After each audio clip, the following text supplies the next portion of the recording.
Hi guys, I want to talk about health and wellness and longevity. Really, it doesn't take any special knowledge to be healthy.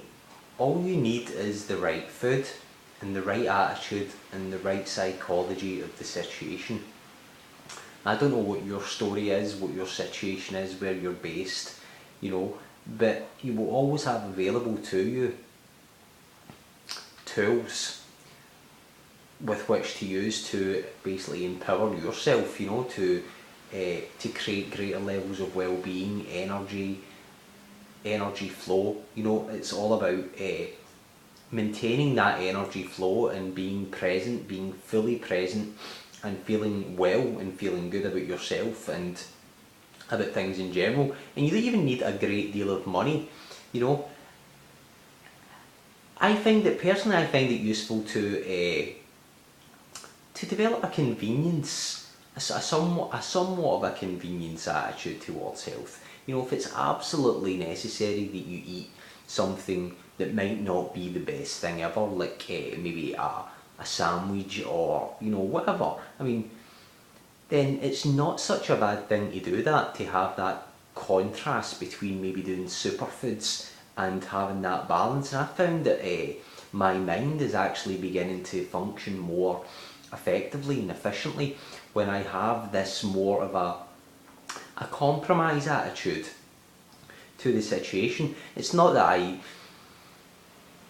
personally, I don't think sandwiches out of Tesco's are the best thing to eat by any standards, but what I do think is having that psychology of compromise rather than always having the disciplined, die-hard approach towards eating raw, organic superfoods or whatever the approach may be.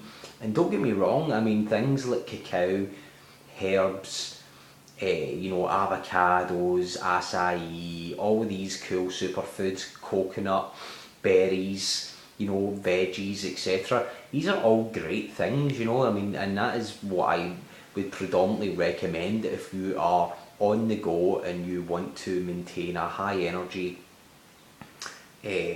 lifestyle where you are required to be on the move. You need to be mobile, you need to be active, and you need to be alert. So if you want that energy and you want the substances, the foods that are going to carry you forward, then superfoods, super herbs, good quality water is definitely the way to go. But also having convenience foods with which to fall back on is definitely a useful thing, and it can be anything that you fancy. You just, from time to time, you say, fuck it, I'm going to have whatever's available, or I'm going to have something because it just seems like the right thing to do, and I'm going to have that. And that is, to me, that is the best way to go. I know some people will probably disagree and they'll have ethical and moral objections to that, but this is just my approach. You can do, obviously you're going to do what you want anyway, everybody does.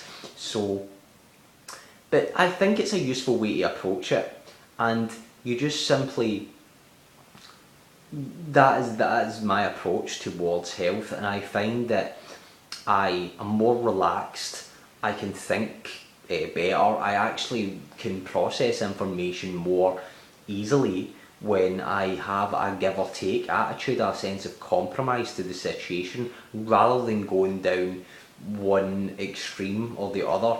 Don't get me wrong, I think if you can go down the extreme path and do nothing but raw foods, vegetable juices, etc., and that works for you, and you feel comfortable doing that, then, by all means, go for it, because we need more people eating healthy foods. We need happier people, and that is one thing I think where many people, I know what it's like, you can make yourself miserable about having to eat the right thing all of the time. It's this perfectionist attitude that can really that can set you back, and it's not a good thing.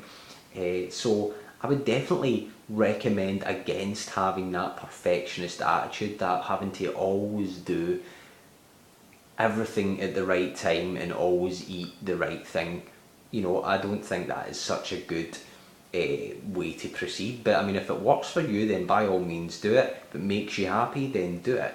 But for me, a compromise, or just a sort of a sense of what feels right for me at that time, is what I tend to think is the best, what's the best strategy for me. And maybe I'll change my mind, I don't know, but I'm just giving you some clues as to what was working, or what I feel is at least working for me. So but I would definitely suggest, superfoods like cacao. I mean, just earlier on today when I was coming up the road, I was sort of feeling myself that, I don't really feel like walking up the road. And I took out some cacao, got some strawberries, battered them down, and literally I'm back on the go, and I felt strong and connected to my body, and I felt as if I was being carried home by the energy of the cacao. So I think these foods are they are the best. Basically, they're the best for that high energy, on the go longevity endurance lifestyle. And and especially things like spirulina as well. The algae are amazing. The algae affect the mind. Personally, I find a great enhancement of my cognitive ability when I eat spirulina and cacao, and I highly recommend that combination, possibly with some cherries or something. But this is the way you want to go, and that's basically my message for the day. So I hope you have a good one, guys, and have a great day. Okay, cheers.